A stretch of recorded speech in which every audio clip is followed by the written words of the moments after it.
Greetings from Long Island, where every highway is a sunrise. It's time for Dave's Gone By, an hour of comedy, talk, and music brought to you by Total Theater, with your host, Dave Lefkowitz. You've never heard anything like it, so sit back, relax, squeal if you must. Here's the host of Dave's Gone By, Dave! Tropical hot dog night!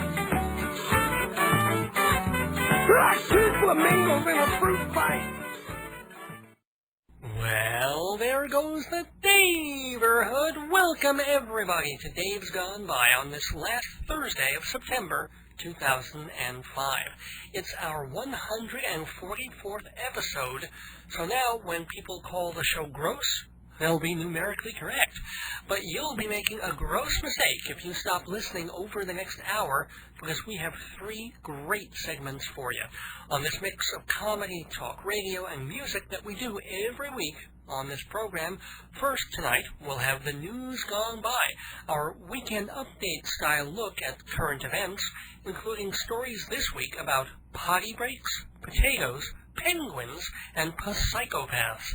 Towards the end of the show, we'll also have a skit for all of you Sesame Street fans out there who are not easily offended.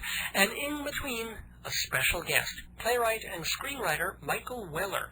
He's best known for his play Moonchildren and for adapting E.L. Doctorow's novel Ragtime into that unforgettable Milos Forman movie. And I definitely want to ask Michael Weller about that, not just because it was such a fine film, but because Jimmy Cagney was in it. And I'd love to hear if he has any memories, any anecdotes about that. All this and more tonight on Dave's Gone By, brought to you by the Copy Kings at Hewlett Minuteman Press and the Theater Gods at Performing Arts Insider magazine, and hosted by me, Dave Lefkowitz, radio personality, theater critic, and silly-ass cineast. So don't go away. The News Gone By starts in less than a minute. Okay, so your business proposal has been typed, proofread, photoshopped, and given a nice cover. Now, all you need is 20 spiral-bound copies and 1,000 printings of your latest brochure. Your Xerox can't do it. Your mailroom can't do it. Hewlett Minuteman Press can do it all. Your one-stop printing shop, Minuteman, 1315 Broadway in Hewlett. Open 6 days a week, 10% off for Dave's Gone By listeners. Family-owned Minuteman. Their service can't be duplicated. More bad news. That's all you hear, bad news. But here's good news. Sunday nights at 7 on WGBB, Joe Salzone covers current events with humor and smarts on Worldview, a fast hour of interviews, news, and opinion, plus my weekly theater segment, Broadview. 7 p.m. Sundays, Worldview, and welcome to it. Wake up the global village! Get 18 new PI workers to tell everybody! News! And the news of the world! My radio's on, the news is all bad, but it's good to relax. Welcome back to Dave's Gone By. It's time for the News Gone By, a look at world and local events of the past week from a sick, well, and weller perspective. Well, the depressing and horrific stories kept coming in long after Hurricane Katrina turned New Orleans and Biloxi into swimming pools. The worst was New Orleans Memorial Medical Center, where they found 45 dead patients. The hospital had been abandoned shortly after the floods, and when investigators went back in a week later, they found all these corpses floating on the ground floor. A spokesman for the White House said, "This is a heartbreaking chapter in the hurricane saga, a tragic loss of life for these people's loved ones and for all America, a terrible tragedy in human terms that..." What? They were black? Oh, well, just bury them and get on with it. Speaking of fearless loser, did you catch that story about President Bush at the UN summit 2 weeks ago? During one of the speeches, Bush was seen writing a secret note to Condoleezza Rice. And for once, the Freedom Act, omnipresent surveillance, and overall curtailment of privacy in American life came back to haunt the man in charge. All the world actually got to see what was in that note. Was it a brilliant idea for world peace? Was it a new strategy for dealing with North Korea? Was it a heartfelt apologia for the hurricane fiasco? No. a Reuters cameraman with a high-powered lens was able to zoom in on George Bush's note to the Secretary of State, which read, and I quote, "I think I may need a bathroom break, ? Is this possible, ? Now, the embarrassing part in all this is not having to make a tinkle, it happens to all of us, or that Georgie boy wanted to follow protocol and not make a scene by leaving the room at a sensitive time. But you're wondering, or if you're wondering, why this man can't catch Osama bin Laden, why it took him 72 hours to send help to Biloxi, and why healthcare, Social Security, and poverty are in even worse shape than they were when he took office, well, just look at his first sentence. I think I may need a bathroom break, ? You think you may? You're not sure? Like, I think my nose might be running. Let me check. Whoops, did that fart come out of me? Let me smell. Yes, I believe I possibly feel a burning sensation around the rim of my bunghole. There's a good chance that broccoli stench came from me. 3 more years, folks. 3 more years. You know the old saying about someone so incompetent they wouldn't even elect him rat catcher? Well, what do you do with incompetent rat catchers? That's what they're trying to figure out in New Delhi, where the government's Rat Surveillance Department, that is the actual English translation, the Rat Surveillance Department, has not caught a rodent in more than 10 years. Rat patrols were a big deal in 1994 when officials were trying to contain a plague outbreak. But since then, the mouse population hasn't gone down, just the mouse hunting. 97 people are on the payroll in the Rat Surveillance Department, all of them paid about $77 per month for catching mice. Expecting to be fired, all 97 have resigned from the department, and, not surprisingly, they've all quickly found work in the United States in the disaster preparedness wing of FEMA. You know, Tolstoy was probably right when he opened Anna Karenina with the line, "All happy families are alike, all unhappy families are miserable in their own special way." Take, for example, the Gravel family of Clarksville Township, Ohio. How do you keep a brood of 11 adopted and foster children, many of them with mental problems, in line? By putting them in cages, that's how. 11 kids from ages 1 to 14 lived in cages built into the walls of the Gravel house.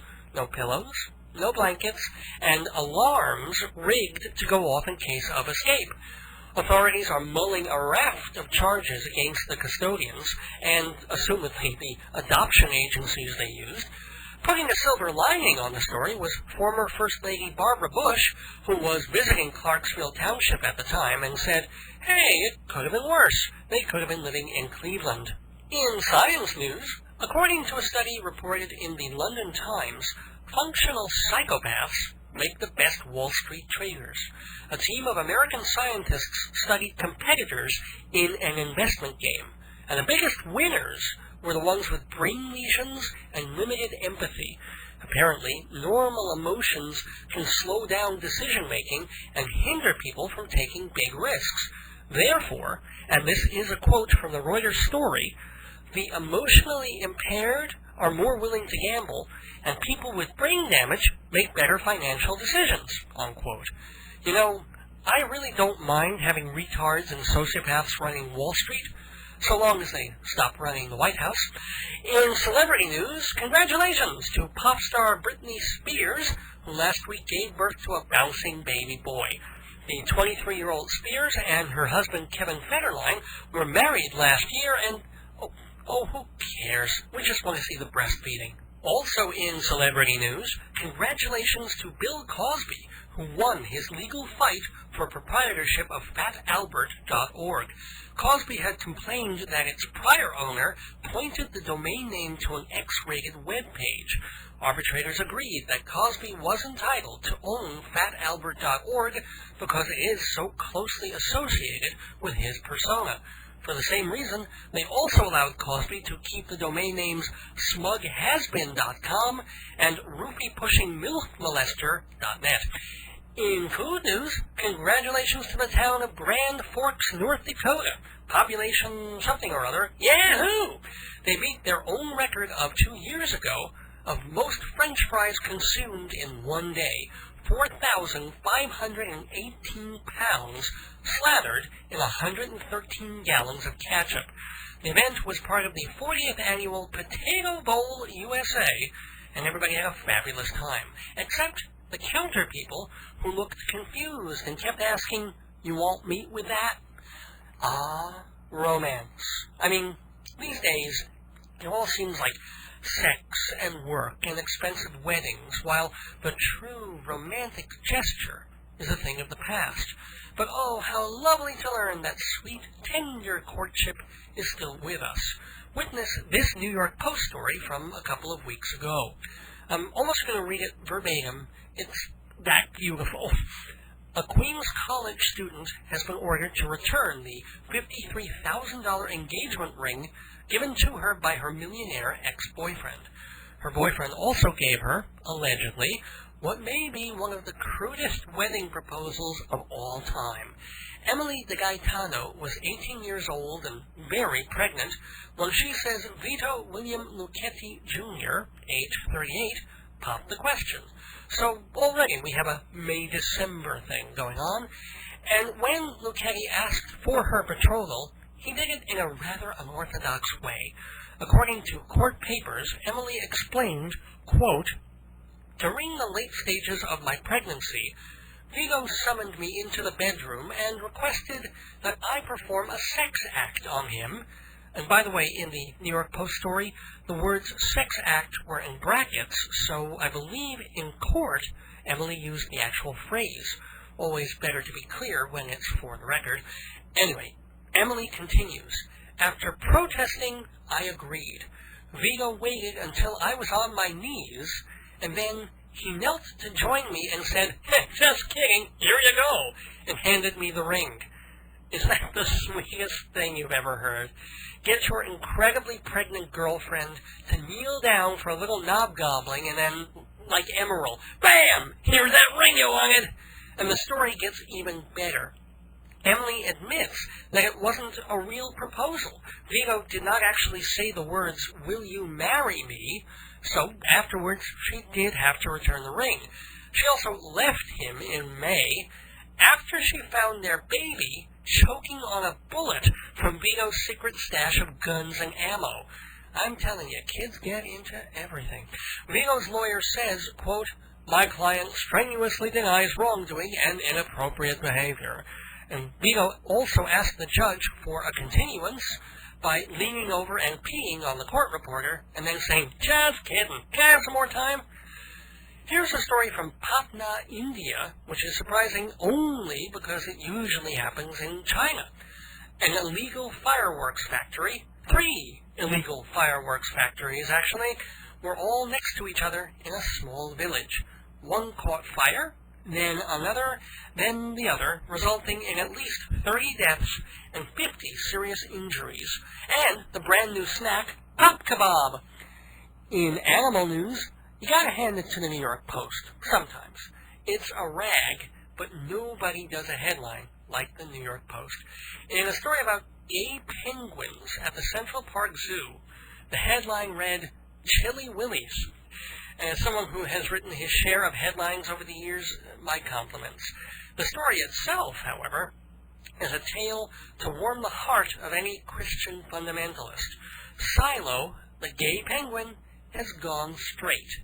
He dumped his male lover, Roy, of 6 years when Scrappy, the female penguin from SeaWorld, was introduced into the habitat.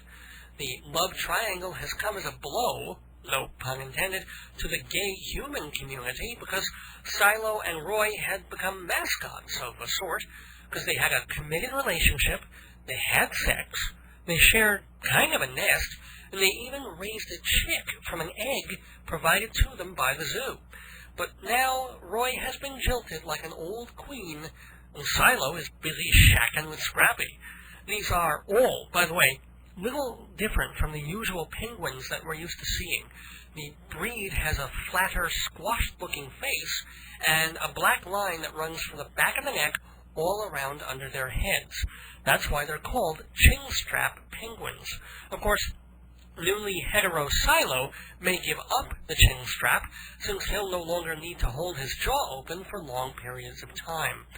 Finally, in entertainment news, Tim Burton is having a busy and successful year, first with Charlie and the Chocolate Factory grossing $200 million, and his new claymation movie getting rave reviews from most critics. There was one difficult moment, though, when Burton faced a lawsuit over the new film. But Anna Nicole Smith withdrew the complaint when informed that The Corpse Bride was not about her. And that's the news gone by for September 29th, 2005. Please send your comments, opinions, and pop kebab to Dave's Gone By, Box 62, Hewlett, New York, 11557-0062. That's Dave's Gone By, P.O. Box 62, Hewlett, New York, 11557-0062. You can also email davesgoneby@aol.com or give us a look at davesgoneby.org. Either way, we want to hear from you and about you and what you think about us. If you like the show, tell your neighbors, tell your friends, your news groups, tell people in the radio biz, terrestrial and otherwise, so we can take the show to the next level in New York and all over the nation. But if nothing else, just take a minute to get in touch. Send email, letters, postcards, packages, but please, no potato bowl contests. It's Thursday, not Friday. Back after this. And that was news, yes, that was news. That was very, very, very special news.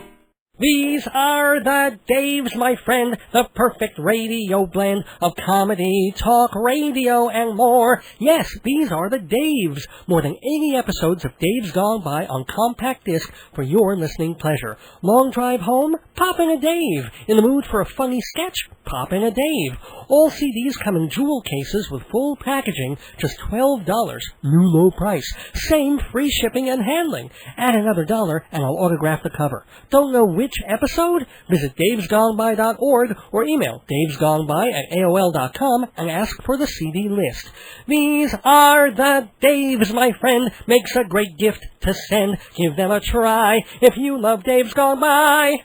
Welcome back to Dave's Gone By on AM 1240 WGBB in Freeport, New York, and live streaming on the web at am1240wgbb.com. And I have a guest on the phone with me, a playwright that you've probably heard of because, well, I guess his best-known play was Moon Children, but that's going back a few years, but he's had others since, including Spoils of War. He's also written some screenplays to films that you've all seen, and he's having a very, very cool honor, an honor that, let's see, who else has had that honor?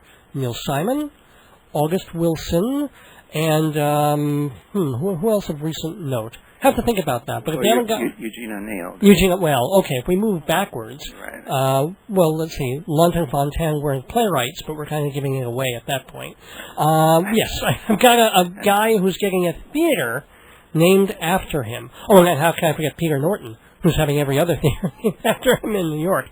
But I've got Michael Weller on the phone, playwright Michael Weller, and I'm very happy to have him. Welcome, Michael. Well, hiya. Well, first of all, you're involved on some level with the Broken Watch Theater Company, which is the group that is naming the theater after you.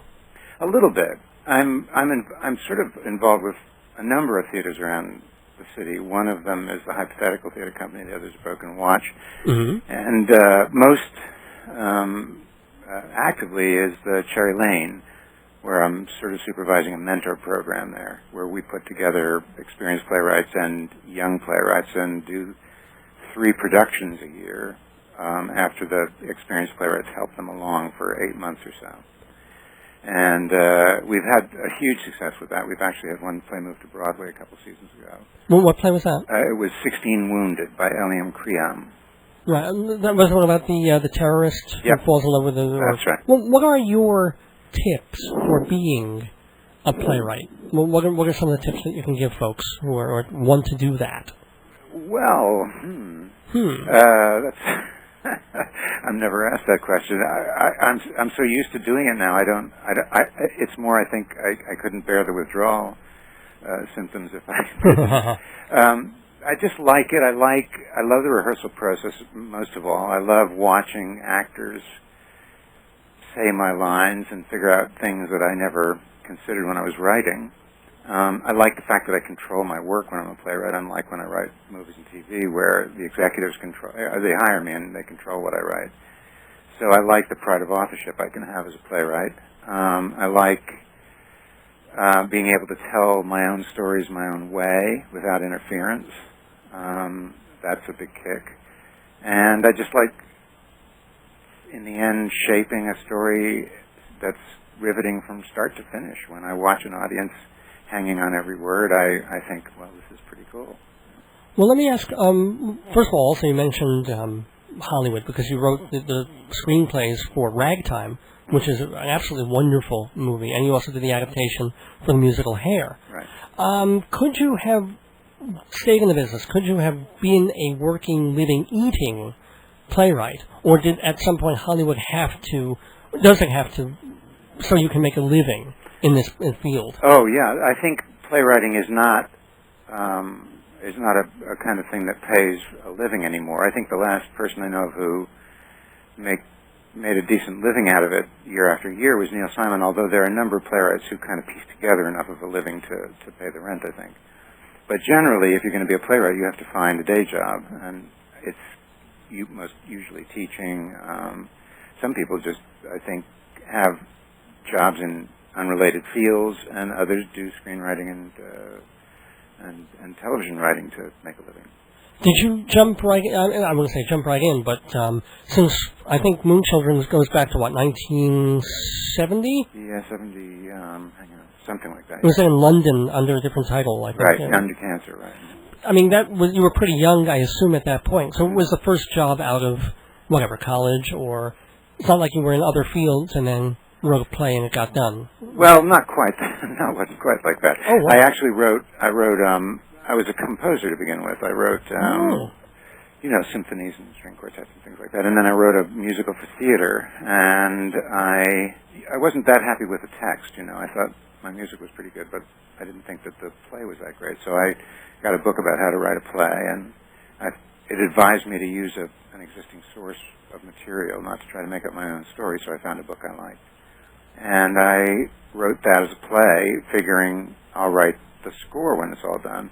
And I presented it to this group I always worked with on original musical comedies and stuff at school. And they said I couldn't do the score, but they accepted the book. And that's the first time I wrote a play. It was almost by accident, but I found I had a real knack for it. It came naturally to me, which music didn't. And it was very successful, so I never looked back. So that first play was Moonchildren, then? No, what was it? No. Moonchildren was about my 14th play or something. Oh, forgive me. I didn't realize that at all. Yeah. No, I knocked around the sort of alternate theater movement in London for a number of years and had a bunch of work done here and there. And I was picked up at a gathering called the National Union of Students Drama Festival, where I'd done a one-act play. And the playwright Christopher Hampton saw it and brought me to the attention of the Royal Court Theatre, and they commissioned Moonchildren. Let me ask, even before we got on the air, you were a little out of breath because you were bicycling. Right. And, you wrote Moonchildren, and you worked on Hair and stuff. Do you have a certain kind of 1960s leftish sensibility, or is that, am I just reading into that from picking a few pieces from your day and career? Oh, I see. I don't know. I think you'd have to ask other people about that. I don't think of myself consciously as having anything as defined as that. I mean, I write in a lot of different styles, and I come at things from a lot of different angles depending on the material. So, I mean, obviously anybody is a product of their time, but I don't think my parents were communists, and they met as communists, but I wasn't raised in any particular political climate or religion or anything like that. I was allowed to kind of find my own way. But I would say that and my wife is a raised Republican Oh, God. in a small town Well, so was in I. California. So, Yeah. you know, we're sort of all over the place at home. I mean, it's a hard question to answer. I don't know what you would call me. If you like superheroes, Batman and Robin are okay, but if you like hard rock music and hardcore comedy, try Jimmy and Robin. That's right, the dynamic and diarrheic duo, with live bands playing the best metal, punk, and more. Jimmy and Robin, Midnight Fridays on WGBB. Pow! And Dave Lefkowitz is here for the play-by-play. The play-by-play-by-play by Dave in his book of plays, Marriage, Babies, and the End of the World. Comedies, satirical, silly, sad, and strange, all collected in a great-looking book. Just $20 hardcover, $12 soft. Email davesgoneby at AOL.com or visit davesgoneby.org for Marriage, Babies, and the End of the World. Da-da-da-da-da-da! Play Dave! Hi, this is Playwright Michael Weller. You're listening to Dave's Gone By on WGBB. Nice to talk to you, Dave. Talk a little still more about, like, your influences then. Because, as you said, you hadn't written a play before, and then you got a book out, sort of how-to.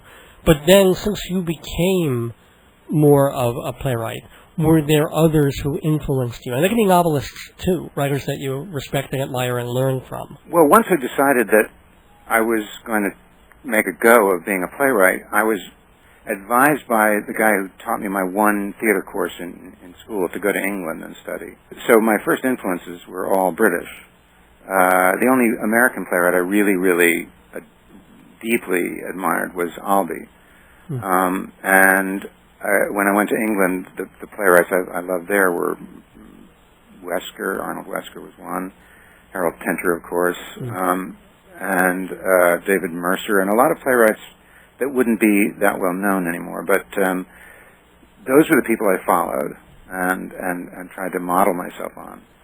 And then while I was living there, suddenly my roommate, who read plays for the Royal Shakespeare Company, started to send me, show me plays by people like Lanford Wilson and Sam Shepard, and all the emerging, Leonard Melfi, all the emerging writers from the East Village.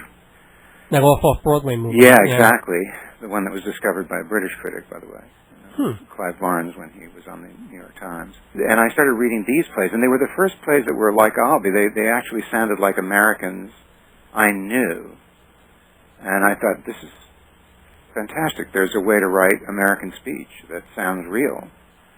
And that's what finally turned me on, was reading the American playwrights while I was in England.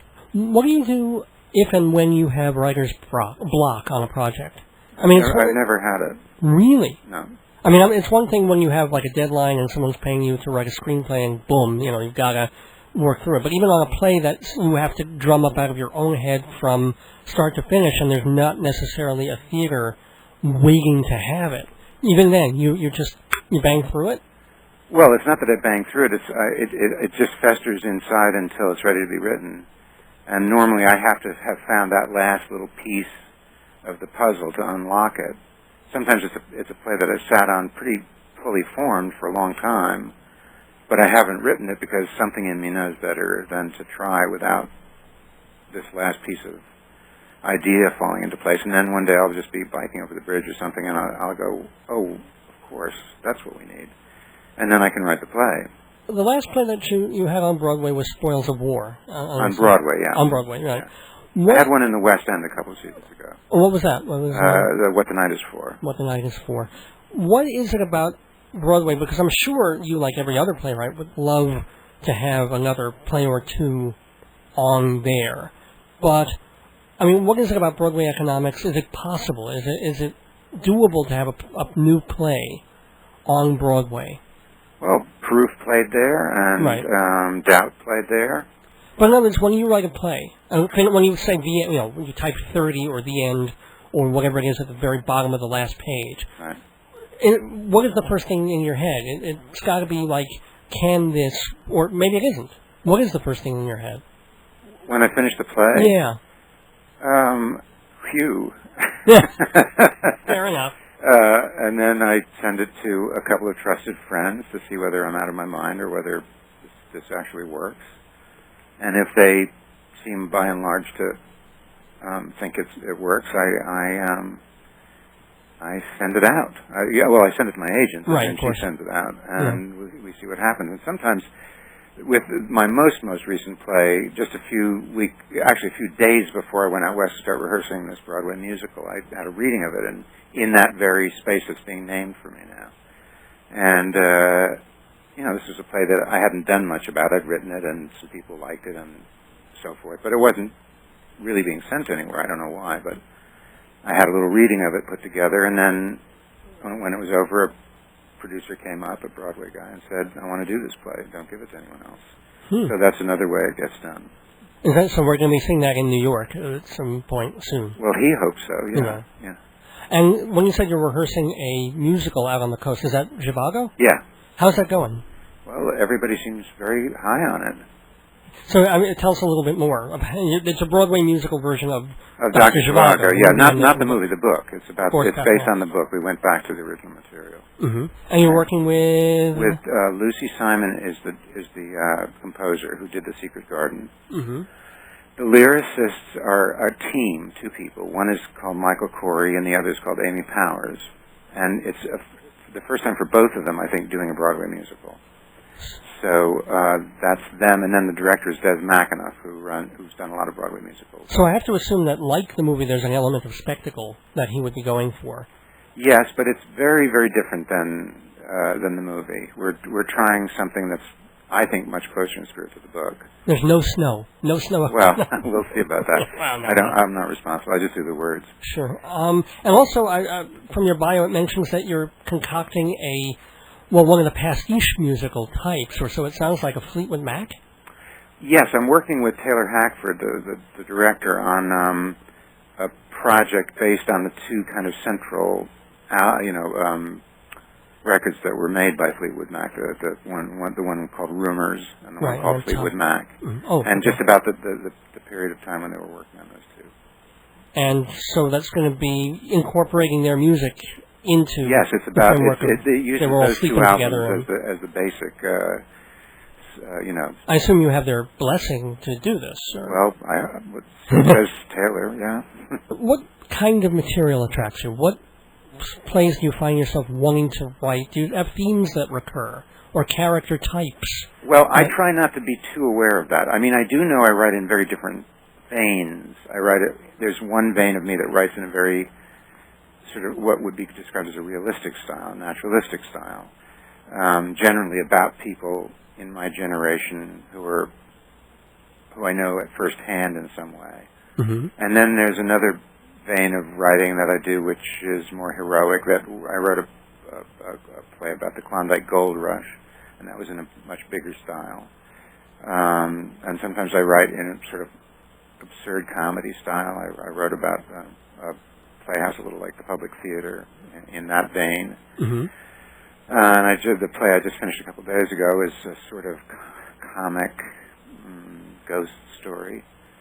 I don't know what style you'd say, but it's not what you normally would associate with me. But the one that was bought for Broadway is a very naturalistic play. What's the name of that one, by the way? Which one, sorry? No, the one that was just bought for... Oh, it's called 50 Words. I'm curious to hear a little bit of storytelling, if there's stuff to tell, since you worked on the Ragtime movie, which I really, as I mentioned before, quite loved. And, well, the first general question is, how did you take E.L. Doctorow's novel, which is, I won't say sprawling, it's a fairly short novel, but it encompasses a lot of different characters and time frames and stuff, and bring that into a 2.5-hour film? Well, the basic approach was to take the story that he had appropriated from the German novel, novella, to use as a center of his piece, and to use that as our central story, which was Coalhouse Walker. Tension and suspense of the film and the drama focus on that story and bring in the others as somewhat subsidiary themes. The discipline that Foreman and I kind of applied to it was simply that we knew that it was going to be episodic, and we knew that we had to deal with a number of different plot threads. So we made the only one assumption about this, which is that no arc of story that we cut to would end before there was an action within it that was that concluded satisfactorily. So it wasn't about nervously cutting from thing to thing, just to keep a lot of balls in the air. It was discrete, complete arcs each time we jumped to somebody else. You don't feel jumbled. You feel it's a wonderful film. And I do have to ask, did you get to meet Cagney? Oh, I got to know him very well. You got to know him very well? Oh, yeah. Tell me some Cagney stories. Oh, dear, they're legion, but the one that... I mean, he was very sick at that. He could barely, at least from the stories I was reading in the paper, no, it was an ordeal for him, and then he would do an amazing take and then slump back almost dead. Or is that just lies? No, that's exaggerated. He actually had quite an amazing amount of stamina for a guy that age. And what he had was diabetes, so he was in a wheelchair, but he was very, very alert and very robust and very energetic. Oh. And in fact, he was rather funny about his acting sometimes, because now and then when it was a difficult, long speech or something, we had to tack the speeches up in places where he could quickly refer to them if he went dry.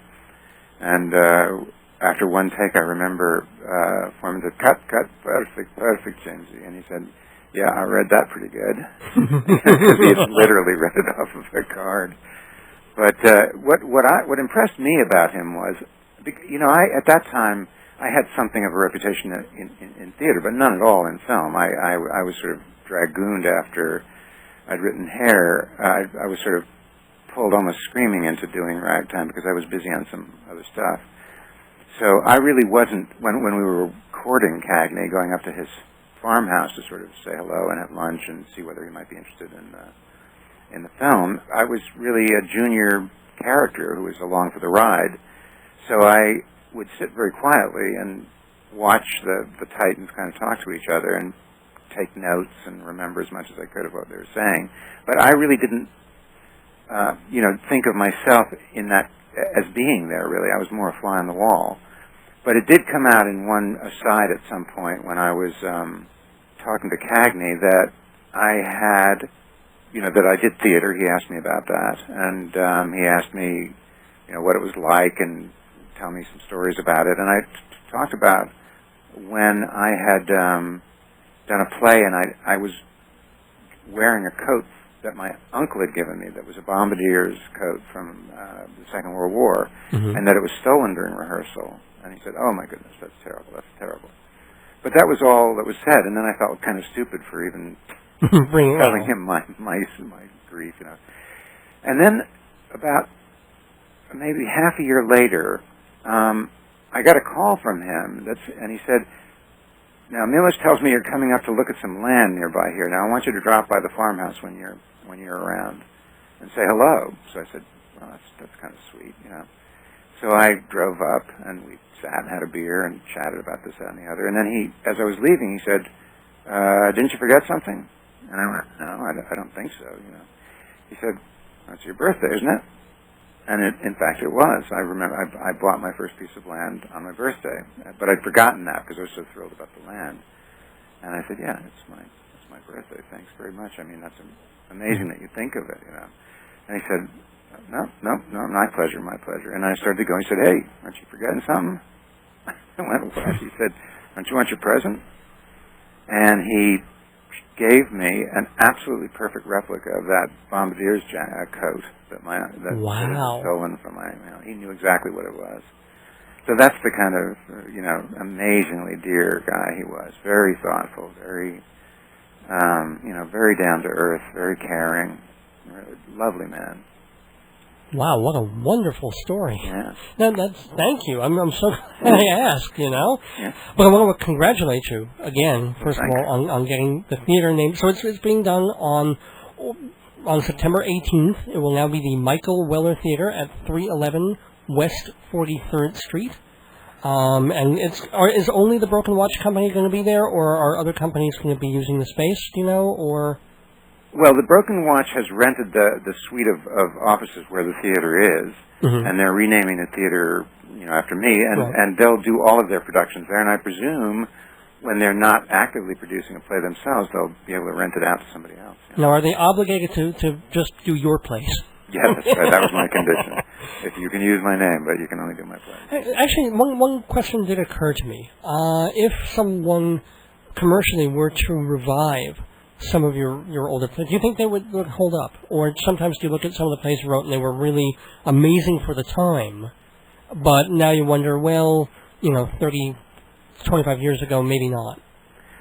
I don't know. I've seen, periodically my plays get revived, as does everybody's plays, right, in these little playhouses here and there.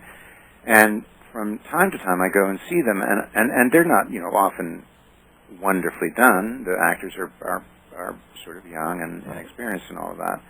And I think it's just terribly ragged, and I would never write it that way now, and it just feels to me hopelessly amateur and like beginner's work. But people watch it, and they watch it with, at times, a great deal more attention and appreciation than I'm watching it. So far, so good. I don't know, really if it had to hold up in some larger venue. But the big, I think, roadblock to a lot of revivals of plays of mine is that I wrote very, very big cast plays. So it's implausible to do them. It's impractical, to do them on a stage where the commercial considerations are foremost. Well, best of luck on both the films and the theater and your new theater, your new home, the Michael Weller Theater. And thank you so much for visiting the Neighborhood. My pleasure. What's playing on Broadway? I'll tell you what's playing on Broadway, and I'll do it by checking Performing Arts Insider. Off-Broadway, off-Broadway, off-Broadway. You keep adding offs, they'll keep adding listings. Who's in the cast? What's it about? Why is it special? Performing Arts Insider is Broadway the best way. 516-295-1511. 516-295-1511. Or see performingartsinsider.com. Welcome back to Dave's Gone By. I have a pretty good life. I mean it. I had a good upbringing. My parents are great. I live in a nice little house on Long Island. I have a lovely wife who just thinks the world of me, and likewise. We have 2 wonderful dogs. Money's tight, but, I'm doing what I want to do. I love the theater, so I go to the theater all the time. I co-publish a theater magazine that I take great pride in. And, of course, I do a radio show every week. 2 radio shows, this one and Fill Her Up at 9 o'clock. I've got some nice friends. Thank God I'm healthy. And I actually do count my blessings because I have some. Even before seeing all those people in Biloxi and New Orleans, I realized I was luckier than most. But still, there are reasons you might not want to be me. I'm short. I'm going bald. I have very limited mechanical ability. But most of all, the stuff that goes through my head. I mean, it's one of the reasons I do this show, to expunge it from my cerebrum, get it on tape or digital minibits, and get it out of me, and set it free, unleash it on the world, just like any other virus. So while other people are going through their daily routines, watching baseball, filing papers, having dinner, playing with the dogs, I'm doing that too, only at some point my head starts messing with me, and instead of thinking normal, boring thoughts, I start thinking really goofy stuff. Deranged, like, what is he on kind of stuff. The kind of stuff that stays in my head for hours and starts me laughing for no apparent reason when someone is trying to hold a serious conversation with me. The most recent example of this happened just a weekend ago. My wife and I were heading out for lunch, and before that we had the TV on, just flipping channels, trying not to watch the September 11th memorials, which were on every channel except Home Shopping and MSNBC. For some reason they were still busy with Hurricane Katrina when they weren't busy with Natalie Holloway. Anyway, for the 3rd year in a row at Ground Zero, they've got the people up there reading the names of the casualties from 9/11. And the written crawl on the screen has the names also. It's still really sad and infuriating because we're still looking for Bin Laden and obviously unprepared for disasters, natural or man-made, and yada yada yada. So, after these perfectly normal responses meander through my head, the sadness, the disappointment, the anger, I'm struck with an attack of the what-ifs. Those are the most dangerous things for any creative person. Those are the things that keep people like me sane and berserk in equal measure. And the what if that traveled through my sick mind at that instant was, what if Sesame Street's Ernie was killed in the Twin Towers on 9/11? I know, unlikely.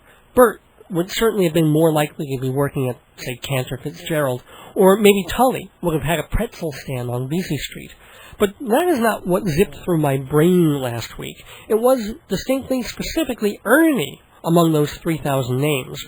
But worse than that, going up and reading the eulogy for him would be Cookie Monster. Bert might have done, it the first year or two, but he's moved on. And now that it's the 4th anniversary, it seemed right that another Muppet should do the honors. And just the image of Cookie Monster with those googly eyes and the blue fur and the big indistinct tummy standing at the lectern with a big American flag behind him and a model of the Twin Towers on the dais, Cookie Monster having to deliver this memorial for his dead friend Ernie. I know it's retarded. I know it's an absolutely disgusting taste. But for the next 2 days, that is all I could think about. I was driving my wife crazy with the voice and constantly goofing on it and thinking more and more of funny lines. The result? Well, lucky you. You'll get to hear them right now in this delightful skit, which is brought to you by the letter E and the number 2.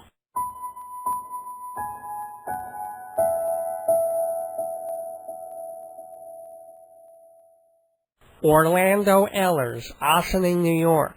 Howard Embleth, Yonkers, New York. Shira Epstein, Freehold, New Jersey.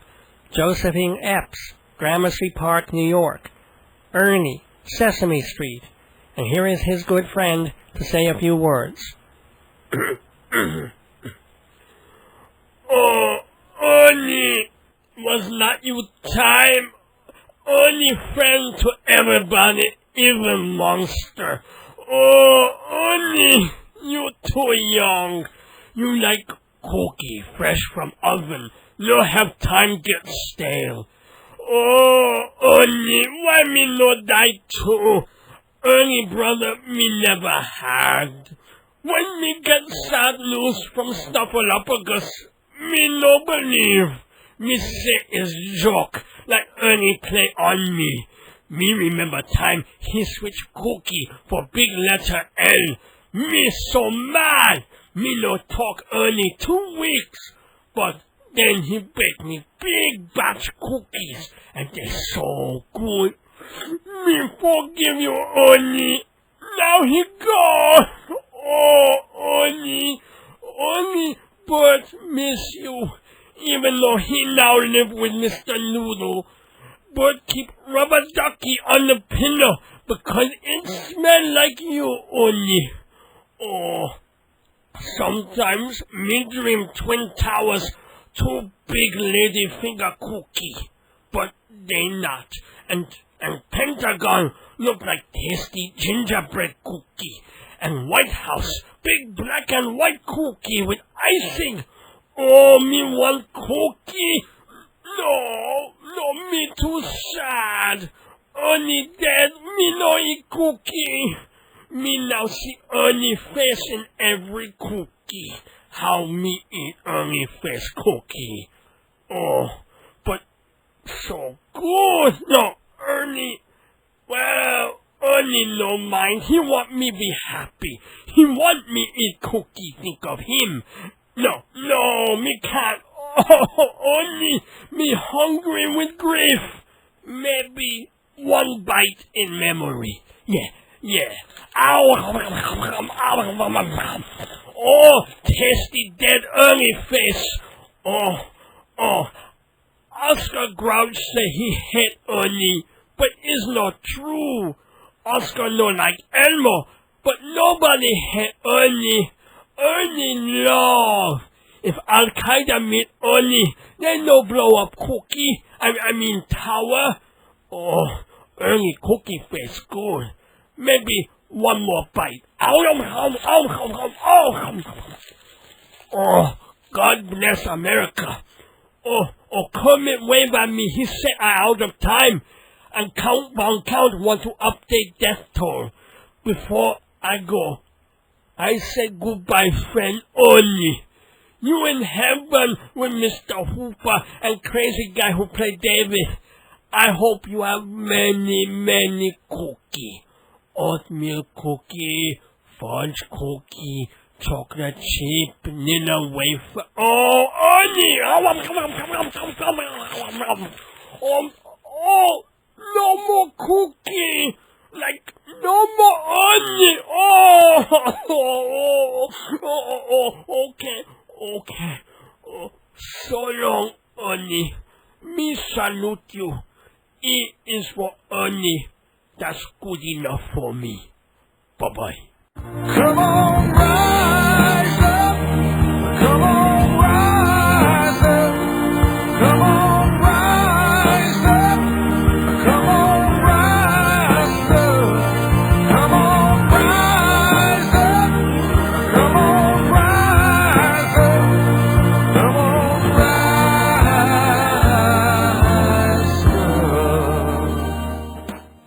D is for Dave, F is for fun, S is for silly and special, X is for excellent entertainment, DFSX, Internet Radio, playing vintage episodes of Dave's Gone By, Thursday nights at 8 and 11. It's part of Live 365, but all you gotta do is visit davesgoneby.org, click the link, and listen online to classic Dave's Gone By, Thursdays 8 and 11.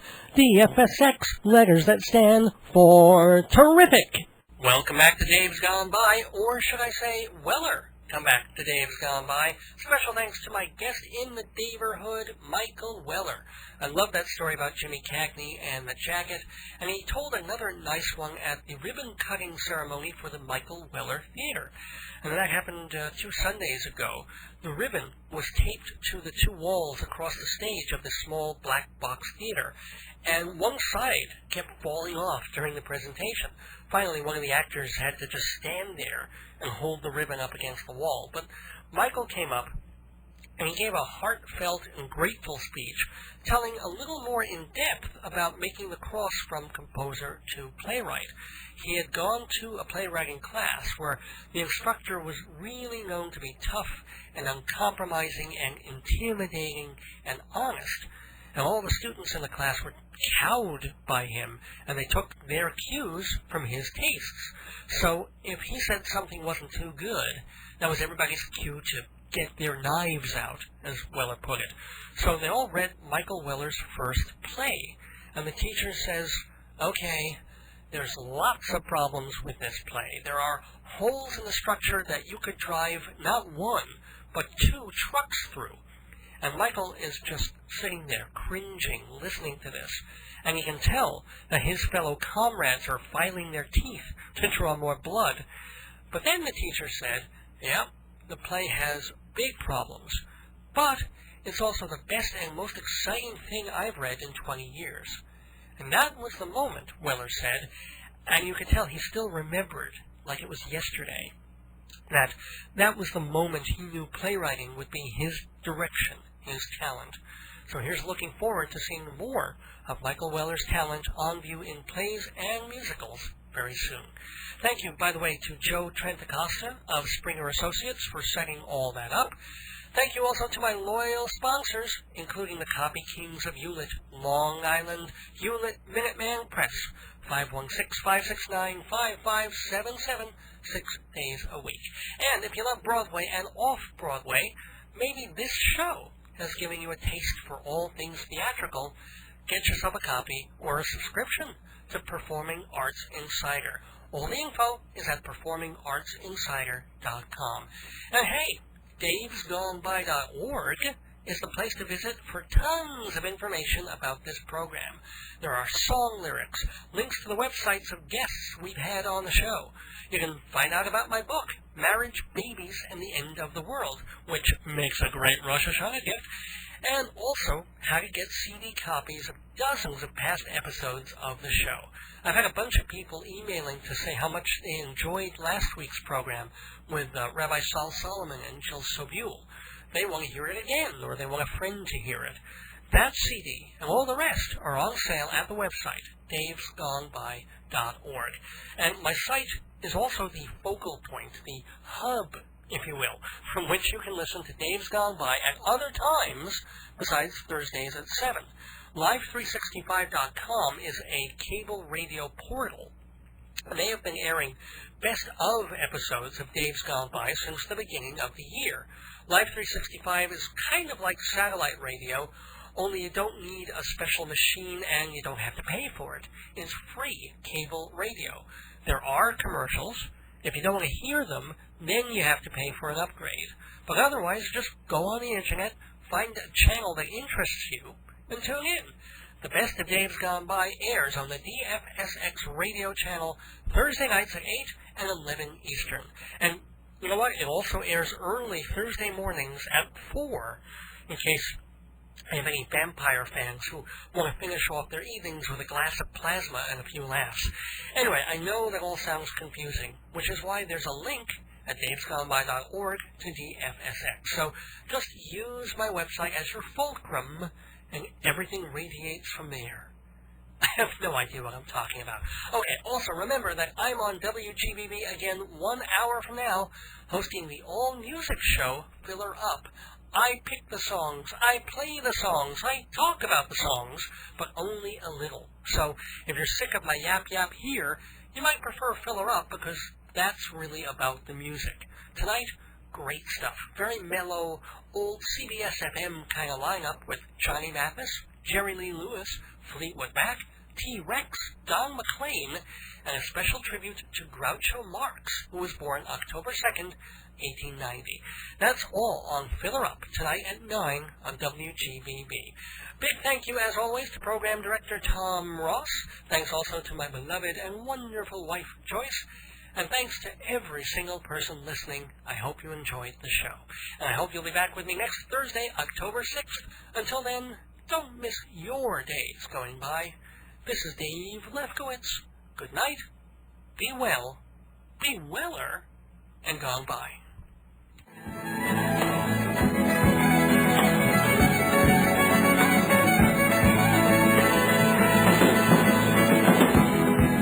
I will go a merry way and jump the hedges first.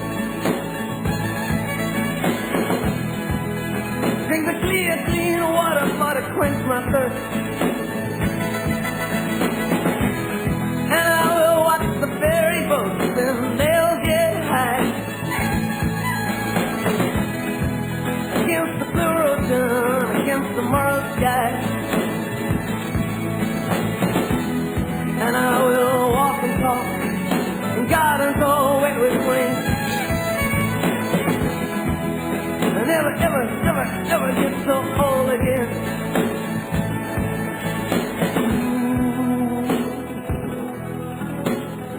Sweet thing.